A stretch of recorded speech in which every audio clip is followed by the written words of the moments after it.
Okay, the mystery of death, continuing. So before I start, just want to reinforce that these videos are best understood if followed sequentially.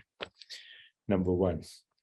Number two, they are based on not regular science as we know it, because I feel that although regular science is extremely important in creating technology through which we can communicate, the scientific worldview at the present moment will not be able to be comfortable with what I'm saying.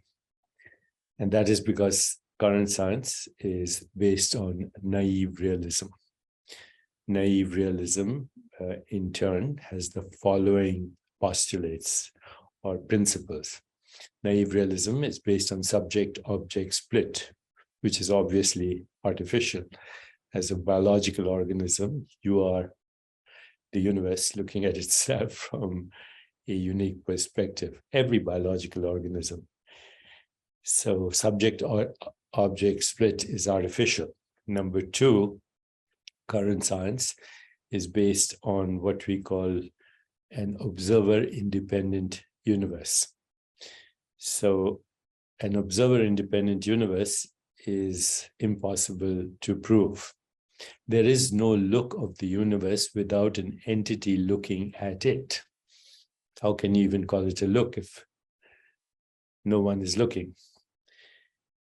And so not only is an observer-independent universe impossible to prove, if there is a reality outside of observation, it is inaccessible.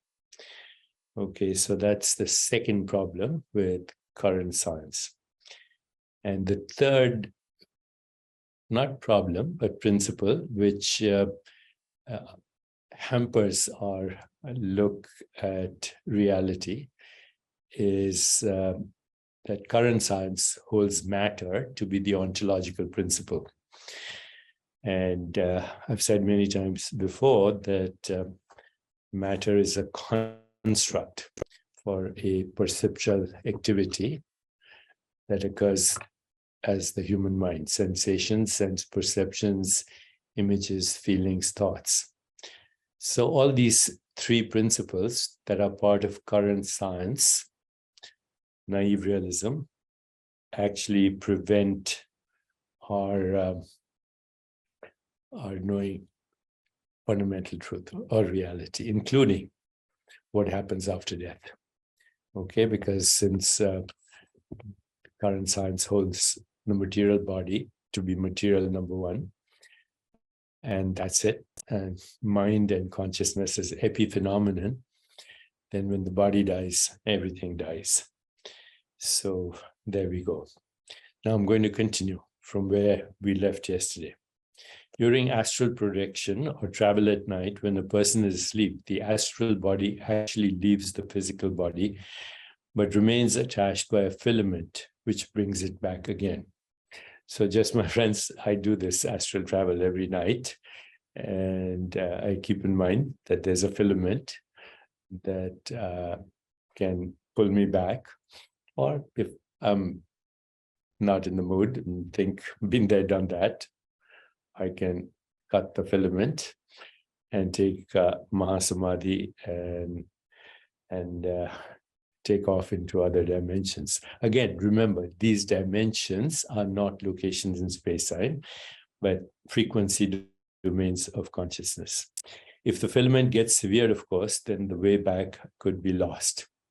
It is only dangerous to flirt with the lower astral planes if you don't understand them. So I do not flirt with the lower astral planes. These are scary if you don't know what they're about. If you realize that the whole thing is imagined by the spirit or by consciousness. Remember, I've used this phrase over and over again. Consciousness conceives, governs, constructs, and the reality constructs and becomes the reality we find ourselves in. So I'll repeat what I just said.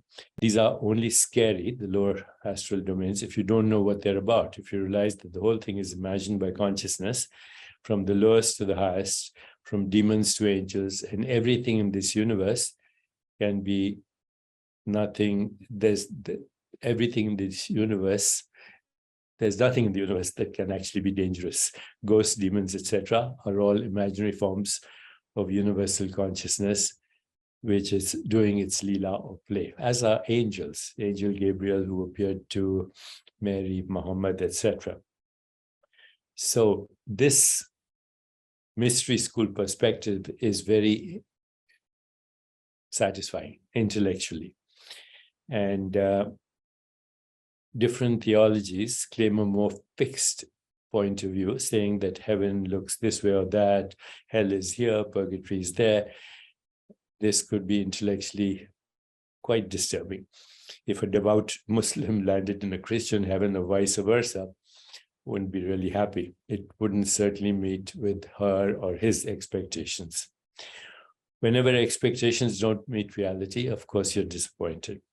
Here, however, there's a scheme for everybody to vibrate at that level, which matches their expectations.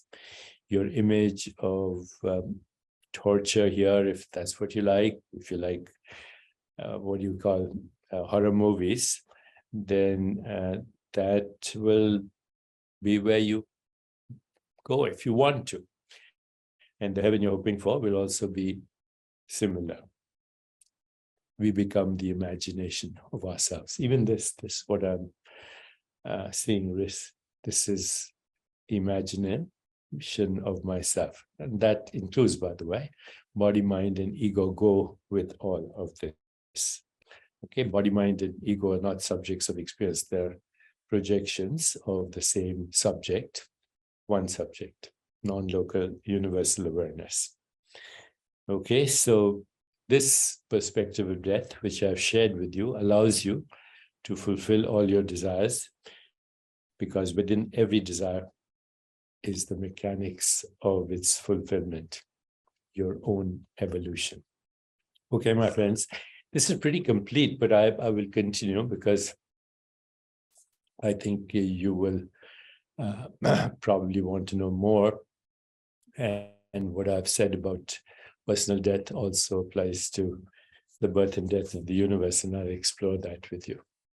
Thank you, and I wish you a joyful, energetic body, loving, compassionate heart, clear mind, and lightness of being.